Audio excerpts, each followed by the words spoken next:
Hello.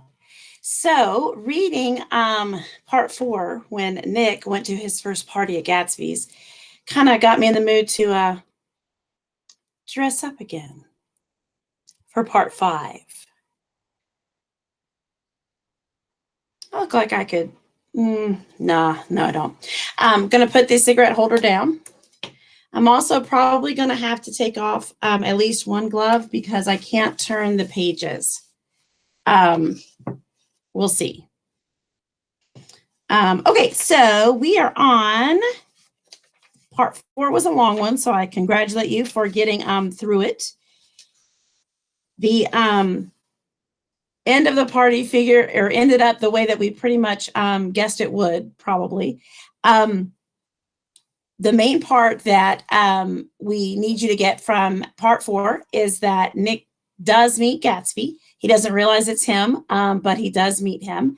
And also, he loses Jordan for a little while because Jordan is up in a room talking to Gatsby for a really long time. So that's going to come into play pretty soon. Okay, so we're on page 55. And part five is called Jordan Baker.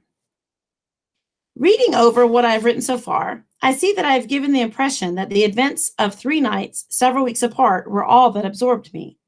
On the contrary, they were merely casual events in a crowded summer, and until much later, they absorbed me infinitely less than my personal affairs. So he's explaining he's had his own life, but he doesn't write about those because they're not as interesting or they're not as important to the story than him being with the Buchanans and then him being at Nick's party or Gatsby's party. Most of the time I worked. In the early morning, the sun threw my shadow westward as I hurried down the white chasms of lower New York to the Probity Trust. I knew the other clerks and young bond salesmen by their first names and lunched with them in a dark, crowded restaurant on little pig sausages and mashed potatoes and coffee. I even had a short affair with a girl who lived in Jersey City and worked in the accounting department, but her brother began throwing mean looks in my direction. So when she went on her vacation in July, I let it blow quietly away. I took dinner usually at the Yale Club. For some reason, it was the gloomiest event of my day. And then I went upstairs to the library and studied investments and securities for a conscientious hour. There were generally a few writers around, but they never came into the library, so it was a good place to work. After that, if the night was mellow, I strolled down Madison Avenue past Old Murray Hotel, Hill Hotel, and over 33rd Street into the Pennsylvania Station. I began to like New York, the racy, adventurous feel of it at night, and the satisfaction that the constant flicker of men and women and machines gives to the restless eye. I like to walk up Fifth Avenue and pick out romantic women from the crowd and imagine that in a few minutes I was going to enter into their lives and no one would ever know or disapprove. Sometimes in my mind, I followed them to their apartments on the corners of hidden streets, and they turned and smiled back at me before they faded through a door into a warm darkness. At the enchanted metropolitan twilight, I felt a haunting loneliness sometimes, and I felt it in others.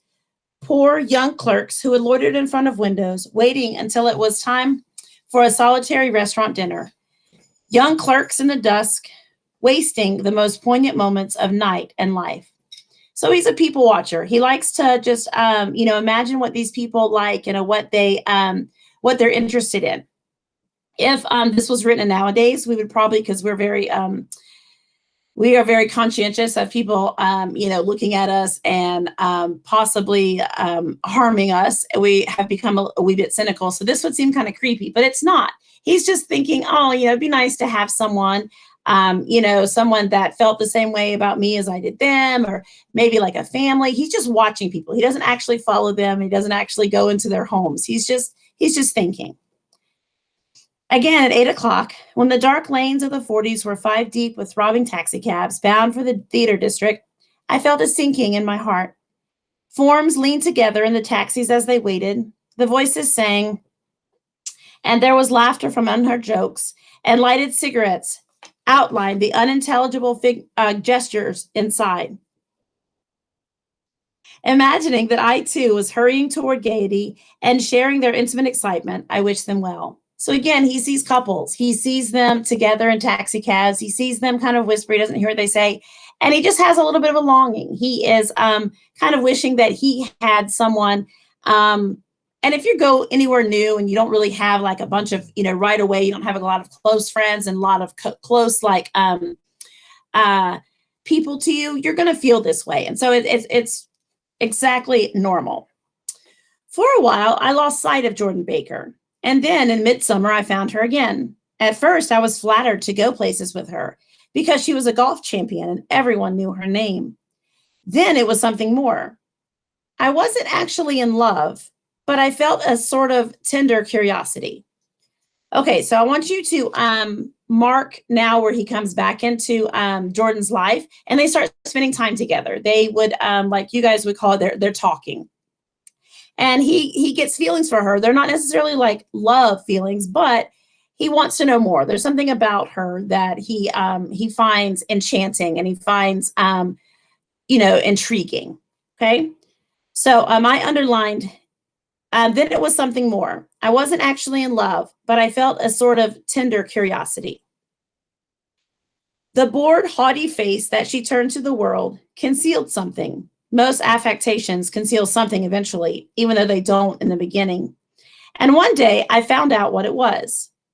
When we were on a house party together up in Warwick, she left a borrowed car out in the rain with the top down and then lied about it. And suddenly I remembered this story about her that had eluded me that night at Daisy's.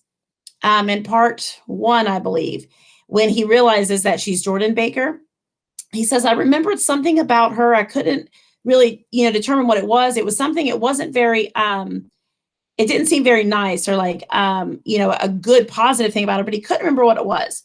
Well, they go to this party and she borrows a car. Well, it's the cars, like the convertible where they bring the tops down. Well, she left the top down and it rained.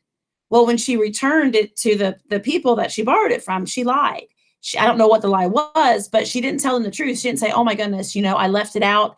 I left the top down and I left it outside and it rained. I'm so sorry. Let me, pay for the damages. She doesn't do that. She lies about it. So this thing that happens that Jordan does reminds him of what he first had heard about her before he met her. At her first big golf tournament, there was a row that nearly reached the newspaper. A row is like like an argument or like a something, I don't know the word. A row is like something that came up where people are like discussing it and maybe arguing about it or trying to figure out what's true and what's not. It's a commotion. A commotion might be a good word. Okay. At her first big golf tournament, there was a row that nearly reached the newspapers. A suggestion that she had moved her ball from a bad lie in a semifinal round. Okay, I know some of you guys are golfers or about golfing. You're not supposed to touch your ball, especially if you're doing something as important as a tournament. So she didn't like necessarily where it wasn't the best place where it landed. And so somebody suggested that she had moved it, which means cheating, right? The thing approached the proportions of a scandal, then died away. A caddy retracted his statement, and the only other witness admitted that he might have been mistaken. The incident and the name had remained together in my mind. Okay, so he remembered that there was some type of scandal. It didn't get quite the attention because it kind of died away. And we're going to talk about later why maybe it would have died away. But he really kind of thinks that she may have actually cheated. Okay, because listen to what he says about her. I want you to, he's going to start talking about Jordan now that he knows her better. And I want you to underline this part that is describing Jordan.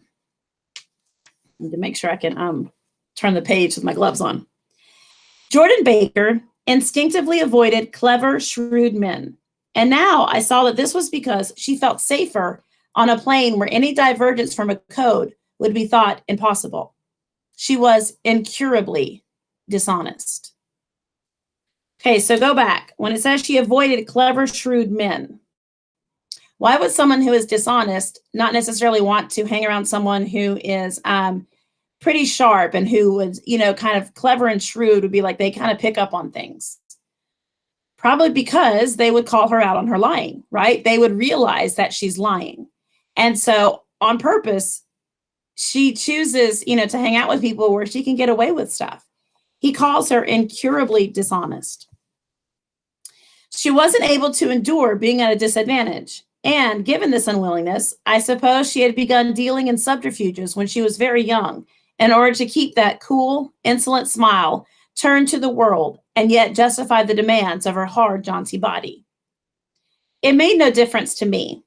Dishonesty in a woman is a thing you never blame deeply. I was casually sorry, and then I forgot. I don't know how I feel about Nick saying that. I have it underlined, and then I have a question mark. Like, I know it's the times, and I know that in the 1920s, women weren't given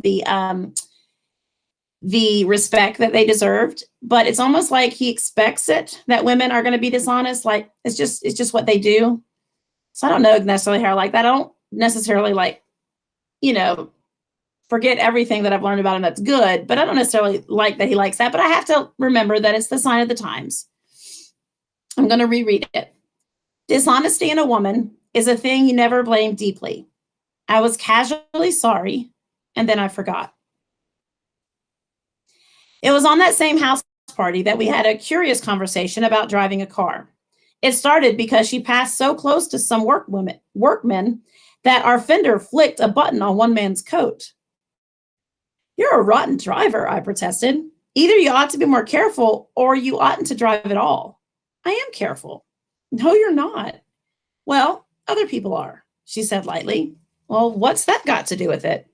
They'll keep out of my way, she insisted. It takes two to make an accident. Suppose you met someone just as careless as yourself. I hope I never will, she answered. I hate careless people. That's why I like you. Her gray, sun-strained eyes stared straight ahead. But she had deliberately shifted our relations, and for a moment, I thought I loved her. But I am slow thinking and full of interior rules that act like brakes on my desires, and I knew that I first had to get myself definitely out of that tangle back home. I had been writing letters once a week and signing them, Love, Nick. And all I could think of was how, when that certain girl played tennis, a faint mustache of perspiration appeared on her upper lip. Nevertheless, there was a vague understanding that had to be tactfully broken off before I was free. Everyone expects himself of at least one of the cardinal virtues, and this is mine. I am one of the few honest people that I've ever known. Okay, so that ends part 5, very short. But I want to go back and talk about what tangle, definitely get out of that tangle back home. Remember in part 1 where he leaves Tom and Daisy and they're like, we heard you were engaged. And he was like, no, I'm not engaged, but there were rumors. Well, he has still been writing her. And it brings me back to liking Nick again, because while that remark about, women and being dishonest, that seems sexist to me now. I knew that it wasn't meant as sexist because, the 1920s. But before he can actually start like having a serious relationship with Jordan, he has to make sure that the girl back home that he's been writing letters to, even though he didn't promise her anything, even though, he never said, that we're going to be just seeing one another or we're not going to see other people. He still had to make sure he wouldn't feel good about, carrying things on with Jordan any further unless he told her that it was definitely over. So that tells you a lot about him. Okay. He knows he doesn't want to lead this girl back home on while he's having, this relationship with this other girl in the East. So that does tell you a lot about Nick. And he basically explains it by saying, I am one of the few honest people that I've ever known. Okay, so now just going to ask you some questions. I'm not really going to answer them for you because we're going to talk about them a little bit later. But the whole Jordan, kind of being super, like taking things kind of lightly and just assuming that the other person is going to be careful, like on the road, and just the way she acts. Do y'all think that she and Nick have a future? Knowing that she is, quote, incurably dishonest. And then he says about himself, I am one of the few honest people that I've ever known. Can a truly dishonest person, live and thrive with someone who is very, very honest? Okay, so kind of keep that in the back of your mind. So I want to make sure I've said everything about part 5. Yes, that is it. So I'll see you for part 6. Thanks.